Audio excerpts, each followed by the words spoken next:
আমি আগেই বুঝছিলাম এই বক্সে যাবো না। ভিতরে যেতে যাচ্ছে। না না ভিতরে যেতে দেওয়া যাবে। থাইল্যান্ডে নাটকের শুটিং করতে গিয়ে দুর্ঘটনার শিকার হয়েছেন অভিনেতা খায়রুল বাশার। পাহাড় থেকে স্কুটি করে নামার সময় নিয়ন্ত্রণ হারিয়ে পড়ে যান তিনি।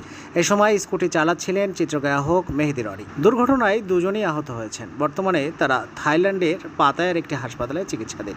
11ই আগস্ট বাংলাদেশ সময় বিকেল 4:30টার পর এই দুর্ঘটনা ঘটে। শুটিংয়ের একটি দৃশ্য ধারণ করতে থাইল্যান্ডের কোনাল দ্বীপের একটি পাহাড়ে গিয়েছিলেন খায়রুল বাশার এবং তার শুটিং টিম। দৃশ্যের শুটিং শেষে পাহাড় থেকে নামার সময় ঘটে বিপত্তি। হাসপাতাল থেকে খায়রুল বাশার গণমাধ্যমকে ঘটনার বর্ণনা দেন। তিনি বলেন, আমার নাটকের শুটিং করতে থাইল্যান্ড গিয়েছিলাম। কাজ ঠিকমতোই চলছিল। এর মধ্যে আমাদের একটি দৃশ্যের শুটিং ছিল কোনাল দ্বীপে। এক পর্যায়ে আমরা পাহাড়ের উপরে শুটিং করি। শুটিং ঠিকমতোই হয়েছে, কিন্তু নামতে গিয়ে হঠাৎ করে আমাদের স্কুটি নিয়ন্ত্রণ হারায়। সঙ্গে সঙ্গে আমরা পড়ে যাই। হঠাৎ করে দুর্ঘটনা ঘটায় প্রথমে কিছু বুঝে উঠতে পারেনি তারা। এ সময় শুটিং টিমের অন্যান্য সদস্যরা কিছুটা দূরে ছিলেন। ঘটনার খবর পেয়ে তারা দ্রুত ঘটনাস্থলে গিয়ে খায়রুল বাশার এবং মেহেদী রনিকে উদ্ধার করেন। জানা গিয়েছে, দুর্ঘটনায় খায়রুল বাশারের বুকে এবং হাঁটুতে আঘাত লেগেছে। হাঁটতেও কষ্ট হচ্ছে তার। চিকিৎসার জন্য পরে তাকে পাতায়ার হাসপাতালে নেওয়া হয়।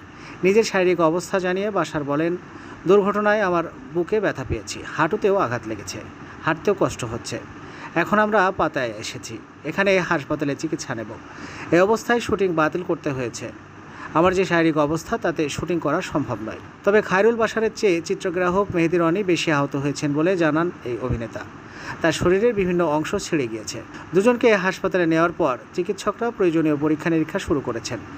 বাশার বলেন, মাত্রই হাসপাতালে এসেছে, এখন দুজনের এক্স-রে করাতে হবে, পরে চিকিৎসকের পরামর্শেই থাকতে হবে। যদিও কাল আমার শুটিং ছিল না, পরে ছিল, এখন বিশ্রাম নিতে হবে। এ অবস্থায় 2-3 দিন শুটিং করা সম্ভব নয়। জানা গিয়েছে, একসঙ্গে কয়েকটি নাটকের শুটিংয়ের জন্য থাইল্যান্ড গিয়েছিলেন খায়রুল বাশার। এদের পর কিছুটা বিরতি শেষে বিদেশে গিয়ে আবারও শুটিংয়ে ফিরেছিলেন তিনি। যদিও থাইল্যান্ডে যে নাটকগুলোর শুটিং হচ্ছে সেগুলোর নাম এখনও জানা যায়নি। নাটকগুলো পরিচালনা করেছেন মীর আরমান হোসেন। এসব নাটকে খায়রুল বাশারের সঙ্গে অভিনয় করেছেন সাদনিমা বিনতে নোমান সহ আরও কয়েকজন অভিনয় শিল্পী। যেতে দেওয়া যাবে না। অপরাধ আমার, সব অপরাধ আমার।